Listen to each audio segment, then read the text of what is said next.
Hello students. आज का जो हमारा टॉपिक है वो है equilibrium of firm under monopoly market. सबसे पहली बात है कि मोनोपोली मार्केट होती क्या है। Monopoly is a market structure in which there is only a producer और seller without having close substitute products. Means monopoly market एक ऐसी सिचुएशन है जिसमें किसी पर्टिकुलर वस्तु का बाज़ार में केवल एक ही विक्रेता होता है तथा अन्य उत्पादक उसके जैसा उत्पाद नहीं बनाते हैं। मीन्स जो हमारा प्रोडक्ट है उसमें किसी भी प्रकार का न तो क्लोज सब्स्टिट्यूट है न अन्य कोई परफेक्ट सब्स्टिट्यूट है।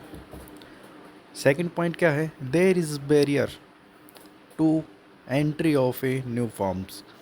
कोई भी नई फर्म मार्केट में प्रवेश नहीं कर सकती है। सबसे पहला पॉइंट अब हमारा ही है कि मोनोपोली मार्केट की अजम्पशन क्या होती है, कौन कौन सी अजम्पशन है जिनके बेस पे मोनोपोली मार्केट टिकी हुई है। तो सबसे पहली अजम्पशन हमारी single firm in the market, कि मोनोपोली फर्म मार्केट में अकेली सिंगल फर्म होती है, अकेली ही अपने उत्पाद की विक्रेता होती है। The goal of firm is to maximization of their profit. कोई भी फर्म है जो मोनोपोली फर्म होती है उसका जो मेन टारगेट है प्रॉफिट को मैक्सिमाइजेशन करना, लाभों को अधिक से अधिक बढ़ाना। लाभ कब अधिक होंगे वो डिपेंड करेगा उसके कॉस्ट स्ट्रक्चर के ऊपर और मार्केट की सिचुएशंस के ऊपर, डिमांड की सिचुएशंस के ऊपर। थर्ड पॉइंट है product sold by the monopoly firm is without having any substitute. यानी कि मोनोपोली फर्म जिस प्रोडक्ट को बेचती है उस प्रोडक्ट के किसी भी प्रकार का कोई सब्स्टिट्यूट मार्केट में अवेलेबल नहीं है। नेक्स्ट पॉइंट है बैरियर टू एंट्री, यानी कि मोनोपोली मार्केट की सिचुएशंस में नई फर्मों के प्रवेश के ऊपर सरकारी या फिर गैर सरकारी किसी भी प्रकार से प्रतिबंध पाए जाते हैं। नेक्स्ट पॉइंट है no government interfere in the market, कि गवर्नमेंट का किसी भी प्रकार से हस्तक्षेप, किसी भी प्रकार का कोई दखल अंदाजी मार्केट में नहीं होती है। न तो गवर्नमेंट किसी प्रकार की टैक्सों में बदलाव कर सकती है, यानी कि जो भी हमारे गुड्स एंड सर्विसेज के ऊपर गवर्नमेंट जो टैक्स लगाती है उनमें किसी प्रकार का कोई बदलाव नहीं करती है, मिनिमम रखती है। तथा न ही गवर्नमेंट मार्केट की एफिशिएंसी को कम करने के लिए या ज़्यादा करने के लिए ज़्यादा दखलअंदाजी करती है। इसके साथ साथ जो हमारी गवर्नमेंट है वो हमारी इकोनॉमी में जो हमारा इक्विलिब्रियम डिसाइड होगा उसको फ्रीली होने देती है। किसी प्रकार का कोई डिमांड एंड सप्लाई या फिर हम कह सकते हैं एक्सपेंडिचर एंड मनी की सप्लाई में किसी प्रकार का कोई चेंजेस नहीं करती है। नेक्स्ट पॉइंट है हमारा फर्म रिप्रेजेंट द इंडस्ट्री। हमने परफेक्ट कंपटीशन में पढ़ा था, उसकी मेन मान्यता भी थी कि large number of sellers and large number of buyers, जहाँ पे जो प्राइस का डिटर्मिनेशन था वो परफेक्ट कंपटीशन में इंडस्ट्री के द्वारा किया जाता था। इंडस्ट्री किसे कहते हैं, ग्रुप ऑफ फर्म्स को हम इंडस्ट्री कहते हैं। जबकि हमने अभी पढ़ा है कि मोनोपोली में केवल एक ही फर्म उत्पादक होती है, सिंगल प्रोड्यूसर है। तो उस सिचुएशन में जो सिंगल प्रोड्यूसर है वो ही अपने खुद की इंडस्ट्री भी होती है, जिसकी वजह से मोनोपोली में जो फर्म होती है वो प्राइस मेकर होती है, न कि प्राइस टेकर। नेक्स्ट पॉइंट है फर्म इज़ प्राइस टेकर। अब बात आती है हमारी कि मोनोपोली बाज़ार की सिचुएशन में हमारे मांग क्रम हैं, फर्म के मांग क्रम का आकार कैसा होता है। हमने परफेक्ट कंपटीशन में पढ़ा था कि हमारे AR इक्वल टू MR होता है, एवरेज रिवेन्यू और मार्जिनल रिवेन्यू एक दूसरे के बराबर होता है और वे दोनों के दोनों प्राइस के इक्वल होते हैं। प्राइस किसने डिसाइड किया, उद्योग ने कैसे, डिमांड और सप्लाई के द्वारा। तो उद्योग ने जिस डिमांड सप्लाई के बेस पे प्राइस डिसाइड किया है, परफेक्ट कंपटीशन में कोई भी फर्म उस प्राइस के ऊपर अपनी कितनी भी वस्तुओं को बेच सकती है। तो उस सिचुएशन में हमारे ए आर और एम आर कैसे होते हैं, बिल्कुल एक दूसरे के बराबर और ओरिजेंटल होते हैं, A R equal to M R. अगर हम बात करें मोनोपोली बाज़ार की दशाओं में, तो जो हमारे ए आर और एम आर हैं वो ऊपर से नीचे गिरते हुए होते हैं, क्योंकि इस बाज़ार की सिचुएशन में जो फर्म होती है वो कीमत को निर्धारित करने वाली होती है, न कि कीमत को स्वीकार करने वाली होती है। किसी भी फर्म का जो हमारा ए आर कर्व होता है वो फर्म का डिमांड कर्व होता है, तथा हमें इस बात को भी ध्यान रखना चाहिए कि मोनोपोली बाज़ार की अवस्था में जो हमारे ए आर और एम आर कर्व हैं, इन दोनों की जो इलास्टिसिटी है वो कम होती है, लेस इलास्टिक होते हैं। जबकि अगर हम बात करेंगे मोनोपोलिस्टिक कंपटीशन के, तो उस सिचुएशन में जो हमारे ए आर और एम आर होंगे वो मोनोपोली की अपेक्षा मोर इलास्टिक होते हैं। अगर हम बात करें एवरेज कॉस्ट और मार्जिनल कॉस्ट की, तो जिस प्रकार हमने परफेक्ट कंपटीशन में एवरेज कॉस्ट और मार्जिनल कॉस्ट की स्टडी गई थी, सेम इसी मार्केट में होते हैं। एवरेज कॉस्ट और मार्जिनल कॉस्ट दोनों यू शेप के होते हैं, और मार्जिनल कॉस्ट एवरेज कॉस्ट को मिनिमम बिंदु पे काटती है, जैसे कि इस चित्र में आपको दिखाया गया है। जो हमारा ई बिंदु है, इस बिंदु के ऊपर एक फर्म का इक्विलिब्रियम डिसाइड होता है। नेक्स्ट पॉइंट है इक्विलिब्रियम ऑफ द फर्म, कि कोई भी फर्म कितना उत्पादन करेगी, किस कीमत के ऊपर करेगी। अब हमने इसको देखना है, कितना उत्पादन करेगी ये डिसाइड होगा हमारी संतुलन की शर्तों के द्वारा। तो हमारी दो शर्तें हैं। पहली शर्त क्या है, M C equal to M are.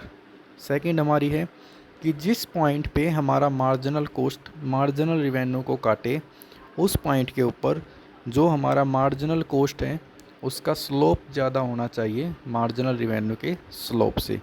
या फिर हम कह सकते हैं कि हमारी जो मार्जिनल कॉस्ट है वो मार्जिनल रिवेन्यू को नीचे से काटे, जैसे कि हमने परफेक्ट कंपटीशन में पढ़ा था, M R equal to M C cut below M R. उसी प्रकार की शर्तें इस मार्केट में भी लागू होती हैं। दो ही शर्तें हैं, M R equal to M C cut below M R, जिसके द्वारा एक फर्म का संतुलन निर्धारित होता है कि वो फर्म कितना उत्पादन करेगी। जैसा कि हमने अजम्पशन में पढ़ा था कि जो हमारी फर्म होती है, मोनोपोली फर्म होती है, उसका जो मेन टारगेट होता है अपने प्रॉफिट को मैक्सिमाइज़ करना। प्रॉफिट कब मैक्सिमाइज़ होंगे, जब टोटल रिवेन्यू और टोटल कॉस्ट का जो डिफरेंस है वो मैक्सिमम होगा, यानी कि जब हमारे टोटल रिवेन्यू ज़्यादा होंगी टोटल कॉस्ट से। अगर हम बात करें पर यूनिट प्रॉफिट की, तो वो हम कैसे निकालेंगे, एवरेज कॉस्ट और एवरेज रिवेन्यू के द्वारा। जब हमारे एवरेज रिवेन्यू ज़्यादा होंगे एवरेज कॉस्ट से, तो उस सिचुएशन में हमारी पर यूनिट जो हमारा प्रॉफिट है वो मैक्सिमम होगा। अगर हम टोटल प्रॉफिट की बात करें तो वो कब पॉसिबल होगा, जब हमारे टोटल रिवेन्यू मैक्सिमम होंगे as compare to total cost.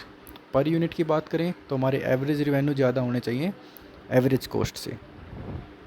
जिस प्रकार लास्ट वीडियो में हमने स्टडी की थी परफेक्ट कंपटीशन की, तो उसमें हमने बाज़ार को दो अवस्थाओं में अध्ययन किया था। पहली अवस्था थी शॉर्ट रन और दूसरी अवस्था थी लॉन्ग रन।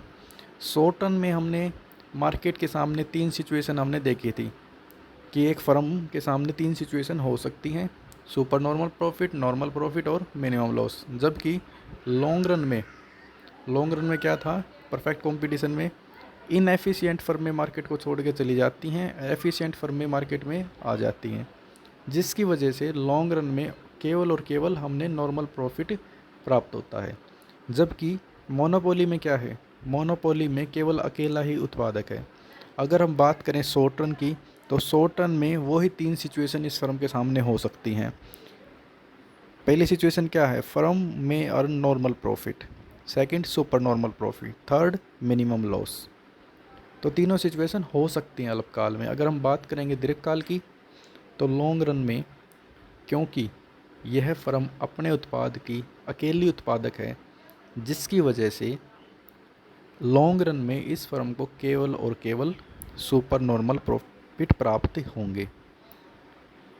यह फर्म लॉन्ग रन में डिमांड के अकॉर्डिंग अपने बिहेवियर को चेंज कर सकती है, अपने प्रोडक्शन को चेंज कर सकती है, प्लांट को चेंज कर सकती है, मशीनरी को चेंज कर सकती है, लेबर की स्किल को बढ़ा सकती है। जितने भी हमारे इनपुट्स हैं, जितने भी हमारे रॉ मटेरियल हैं, उनमें चेंज कर सकती है, जिसकी वजह से जो भी इसकी कॉस्ट है वो लॉन्ग रन में ये अपनी कम कर सकती है। जब कॉस्ट कम होगी तो प्रॉफिट बढ़ेंगे। सामान्यतः मोनोपोली फर्म लॉन्ग रन में केवल और केवल सुपर नॉर्मल प्रॉफिट गेन करती है। अगर हम बात करें शॉर्ट रन में, तो शॉर्ट रन में अल्पकाल में सबसे पहली सिचुएशन एक फर्म के सामने क्या हो सकती है? Super normal profit. तो सुपर नॉर्मल प्रॉफिट या फिर लॉस, एक फर्म इन तीनों सिचुएशन में कौन सी सिचुएशन में है, ये डिसाइड करती है हमारी एवरेज रेवेन्यू और एवरेज कॉस्ट। अगर हमारी फर्म की एवरेज रेवेन्यू ज़्यादा है एवरेज कॉस्ट से, तो उस सिचुएशन में हमारी फर्म सुपर नॉर्मल प्रॉफिट में होती है। अगर एवरेज रेवेन्यू और एवरेज कॉस्ट दोनों एक दूसरे के बराबर हों, जैसे कि हमने पूर्ण प्रतियोगिता में पढ़ा था, सेम कंसेप्ट इसी मार्केट में अप्लाई होगा। अगर हमारा एवरेज रेवेन्यू और एवरेज कॉस्ट एक दूसरे के बराबर हो, उस सिचुएशन में वह फर्म केवल और केवल नॉर्मल प्रॉफिट गेन कर रही होती है। इसके विपरीत अगर हमारी एवरेज रेवेन्यू कम हो, एवरेज कॉस्ट ज़्यादा हो, तो जिस सिचुएशन में भी कॉस्ट ज़्यादा है तो वो सिचुएशन रिप्रेजेंट करेगी कि हमारी जो फर्म है, मोनोपोली फर्म है, वो लॉस में काम करने लग रही है। अगर हम बात करें अल्पकाल की, तो पहली सिचुएशन है सुपर नॉर्मल प्रॉफिट। ये हमारा AR कर्व है, MR कर्व है। इक्विलिब्रियम की शर्त क्या थी? MR equal to MC, MC cut below MR। ये हमारी क्या है? मार्जिनल कॉस्ट कर्व है। तो इसने ई बिंदु के ऊपर हमारी मार्जिनल रेवेन्यू को काटा है। ई बिंदु पर हमारा इक्विलिब्रियम डिसाइड हुआ है। तो फर्म OQ या फिर हम कह सकते हैं OX1 क्वांटिटी को प्रोड्यूस करेगी, और प्राइस कितना डिसाइड होगा? जहाँ पे हमारा इक्विलिब्रियम होता है, ये वाला पॉइंट अगर हम इसको ऊपर उठा देंगे, तो जहाँ पे ये AR को कट करता है, वहाँ पर हमारी फर्म का, मोनोपोली फर्म का प्राइस डिसाइड होता है। तो ये हमारा प्राइस डिसाइड हो गया, ये हमारा आउटपुट डिसाइड हो गया। अब कोई फर्म प्रॉफिट में है, सुपर नॉर्मल प्रॉफिट में है या फिर लॉस में है, वो डिसाइड करेगी हमारी एवरेज कॉस्ट। अगर हमारी एवरेज कॉस्ट ज़्यादा है एवरेज रेवेन्यू से, तो लॉस है, बराबर है तो नॉर्मल प्रॉफिट है, अगर कम है तो सुपर नॉर्मल प्रॉफिट है। इस सिचुएशन में क्या है कि हमारी जो एवरेज कॉस्ट है वो एवरेज रेवेन्यू से कम है। इस सिचुएशन में हमारी एवरेज कॉस्ट कम है एवरेज रेवेन्यू से, मीन्स हमारे एवरेज रेवेन्यू ज़्यादा है। तब इस सिचुएशन में वो firm super normal profit gain करेगी। इस सिचुएशन में हमारी फर्म कितना सुपर नॉर्मल प्रॉफिट गेन करेगी, ये हम देखेंगे कि उस फर्म के रेवेन्यू कितने रहे हैं और कॉस्ट कितनी रही हैं। अगर हम बात करें फर्म के टोटल रेवेन्यू की, तो टोटल रेवेन्यू कितने हैं? OP1AX1। तो ये वाली जो एरिया है, ये वाला जो एरिया है, ये रिप्रेजेंट करने लग रहा है फर्म के टोटल रेवेन्यू को। अगर हम बात करें फर्म की कॉस्ट को, तो जो OTGX1, तो ये वाला जो एरिया है, ये वाला एरिया रिप्रेजेंट करने लग रहा है उस फर्म की कॉस्ट को। अब बात आती है कि उस फर्म ने कितना प्रॉफिट गेन किया है। तो जो हमारा टोटल रेवेन्यू है और टोटल कॉस्ट का जो डिफरेंस होता है वो होता है हमारा प्रॉफिट। तो जो ऊपर वाला एरिया है P1AGT, ये वाला जो एरिया है, ये एरिया उस फर्म के लिए सुपर नॉर्मल प्रॉफिट को रिप्रेजेंट करता है। हमने पढ़ा है मोनोपोली फर्म में अल्पकाल में पहली सिचुएशन जब सुपर नॉर्मल प्रॉफिट होता है। दूसरी सिचुएशन है जब फर्म केवल और केवल नॉर्मल प्रॉफिट गेन करे। ये सिचुएशन कब पॉसिबल होती है? जब हमारी एवरेज रेवेन्यू और एवरेज कॉस्ट एक दूसरे के बराबर होती हैं, जैसा कि चित्र में दिखाया गया है। एवरेज कॉस्ट और एवरेज रेवेन्यू एक A पॉइंट के ऊपर बराबर हैं, इक्विलिब्रियम में बिल्कुल दोनों के समान हैं। तो उस सिचुएशन में किसी प्रकार का न तो एक्सेस रेवेन्यू है, न ही एक्सेस लॉस है। फर्म केवल और केवल नॉर्मल प्रॉफिट में इक्विलिब्रियम में है। उत्पादन कितना करेगी? OX1। प्राइस क्या होगा? OP1। प्राइस कैसे निर्धारित हुआ? उसके लिए सेम वही कंडीशन है, MR equal to MC, MC cut below MR। तो जहाँ पे हमारी मार्जिनल कॉस्ट ने हमारी मार्जिनल रिवेन्यू काटा है, वहाँ पे हमारा इक्विलिब्रियम डिसाइड हुआ। इसको जस्ट हमने बिल्कुल ऊपर उठाया और जहाँ पे इन एवरेज रिवेन्यू को काटा, वहाँ पे हमारा प्राइस डिसाइड हुआ है। हमारी एवरेज कॉस्ट उसके बराबर है, जिसकी वजह से वह फर्म न तो प्रॉफिट गेन कर रही है, न ही लॉस गेन कर रही है। थर्ड सिचुएशन हमारी फर्म के सामने हो सकती है मिनिमम लॉसेस की। मिनिमम लॉस कब होंगे? जब उस फर्म की एवरेज कॉस्ट ज़्यादा होगी एवरेज रिवेन्यू से। जैसा कि चित्र में दिखाया गया है, हमारी एवरेज रिवेन्यू कम है, बल्कि उससे कहीं ज़्यादा हमारी एवरेज कॉस्ट है। तो एवरेज रिवेन्यू और एवरेज कॉस्ट का जो डिफरेंस होता है, दोनों का वर्टिकल डिफरेंस, वो एक फ़र्म के लिए लॉस होते हैं। कोई भी फर्म मैक्सिमम कितना लॉस वहन कर सकती है, ये डिपेंड करेगा उस फर्म की एवरेज वेरिएबल कॉस्ट के ऊपर। अगर उस फर्म को एवरेज वेरिएबल कॉस्ट मिलने लग रही है, तो वो फर्म उत्पादन जारी रखेगी। फिक्स कॉस्ट का लॉस वो सहन कर सकती है, क्योंकि अगर वो अपना उत्पादन बंद भी कर देगी, तब भी उसे वो लॉस तो वहन करना ही पड़ेगा। तो कोई भी फर्म केवल और केवल फिक्स कॉस्ट का लॉस वहन कर सकती है, जबकि वेरिएबल कॉस्ट का लॉस वहन नहीं करेगी। अगर प्राइसेस इतने कम हो जाते हैं, या फिर हमारी कॉस्ट इतनी ज़्यादा हो कि हमारी वेरिएबल कॉस्ट भी हमें ना मिले, तो वो फर्म उत्पादन करने से अच्छा है मार्केट से एग्ज़िट हो जाएगी, मार्केट को छोड़ देगी। तो इस वाली सिचुएशन में थर्ड सिचुएशन हमारी जो इस सिचुएशन में हमारे एवरेज रिवेन्यू कम है, एवरेज कॉस्ट ज़्यादा है। इक्विलिब्रियम की वही शर्त है, MR equal to MC, MC cut below MR। ये बिंदु पे हमारा इक्विलिब्रियम डिसाइड हुआ। इसको हम ऊपर उठा देंगे, जहाँ पे AR के काटेगा वहाँ पे हमारा प्राइस डिसाइड हुआ है। कॉस्ट हमारी ज़्यादा है, तो रिवेन्यू और कॉस्ट का जो डिफरेंस है वो होगा हमारा लॉसेस। तो ये वाला जो एरिया है, ये एक फ़र्म के लॉसेस को दिखाने लग रहा है कि एक फ़र्म के लॉस होने लग रही है। लॉस क्यों है? क्योंकि एवरेज कॉस्ट ज़्यादा है एवरेज रिवेन्यू से। इसके बाद अगर हम बात करें लॉन्ग टर्म सिचुएशन की, तो हमने अभी पहले पढ़ा है कि शॉर्ट टर्म में किसी फर्म के सामने तीनों सिचुएशन हो सकती हैं: super normal profit, normal profit, minimum loss. जबकि लॉन्ग रन में वह फर्म केवल और केवल सुपर नॉर्मल प्रॉफिट ही गेन करेगी। क्यों करेगी? क्योंकि वह फर्म बाज़ार में अकेली फर्म है। वह फर्म दीर्घकाल में बाज़ार की मांग की दशाओं के अकॉर्डिंग अपने आप को चेंज कर सकती है, अपने प्रोडक्शन को चेंज कर सकती है, स्केल ऑफ प्रोडक्शन चेंज कर सकती है, प्रोडक्शन करने के तरीक़ों को चेंज कर सकती है। तरीका मीन्स टेक्नोलॉजी को चेंज कर सकती है। टेक्नोलॉजी मीन्स हमें लास्ट टाइम हमने पढ़ा था कि जनरली हम 2 टाइप की टेक्नोलॉजी का इस्तेमाल करते हैं, लेबर इंटेंसिव और कैपिटल इंटेंसिव टेक्नोलॉजी। तो जो फर्म है मार्केट की डिमांड के अकॉर्डिंग अपने उत्पादन करने के तरीके, उत्पादन करने के स्केल, उत्पादन करने की टेक्निक, वो सब में चेंज कर सकती है। अपने प्लांट का आकार चेंज कर सकती है, रॉ मटेरियल को ज़्यादा कम परचेज कर सकती है, स्किल्ड प्रोवाइड करवा सकती है लेबर को, ठीक है, अपने मार्केट के आकार को चेंज कर सकती है, जिसकी वजह से उस फर्म को लॉन्ग रन में केवल और केवल सुपर नॉर्मल प्रॉफिट गेन होंगे।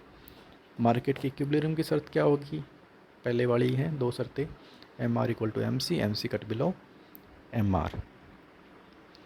प्रॉफिट कितना है या लॉस होगा वो डिपेंड करेगा अपना एवरेज कॉस्ट और एवरेज रिवेन्यू के ऊपर। जैसा कि इस चित्र में दिखाया गया है, ये हमारा एवरेज रिवेन्यू है, मार्जिनल रिवेन्यू है। जहाँ पे मार्जिनल कॉस्ट ने हमारे मार्जिनल रिवेन्यू को काटा है, वहाँ पे अपना इक्विलिब्रियम डिसाइड हुआ है। इसको जब आप ऊपर उठा दोगे, तो जहाँ पे एवरेज रिवेन्यू को काटेगा ये रेखा, वहाँ पे अपना प्राइस डिसाइड हो गया है।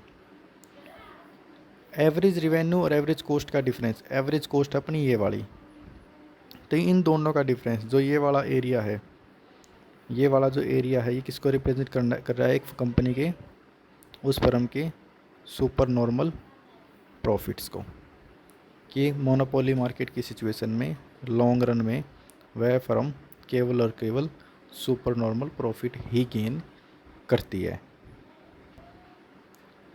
इस प्रकार से हमने मोनोपोली मार्केट की दशाओं में हमने उस फर्म की इक्विलिब्रियम की अवधारणा को समझा है कि वह फर्म अल्पकाल व दीर्घकाल में किस प्रकार अपने इक्विलिब्रियम को प्राप्त करेगी।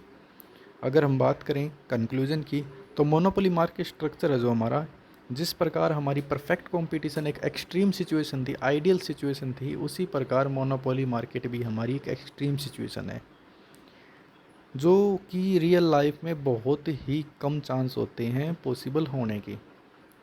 अगर मोनोपोली एग्जिस्ट भी करेगी तो एक लिमिटेड एरिया में और लिमिटेड गुड्स के केस में ही हो सकती है, अन्यथा एक्चुअल लाइफ में, रियल लाइफ में पॉसिबल नहीं होती।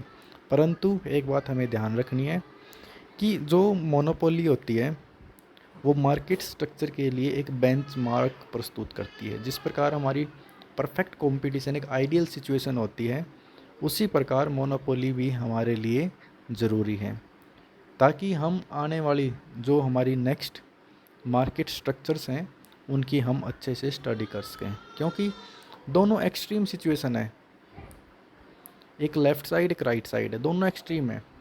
एक्चुअल जो हमारी सिचुएशन होंगी मार्केट्स की, न तो मोनोपोली होगी न परफेक्ट कंपटीशन होगा, बल्कि उनके बीच की अवस्थाएं होंगी।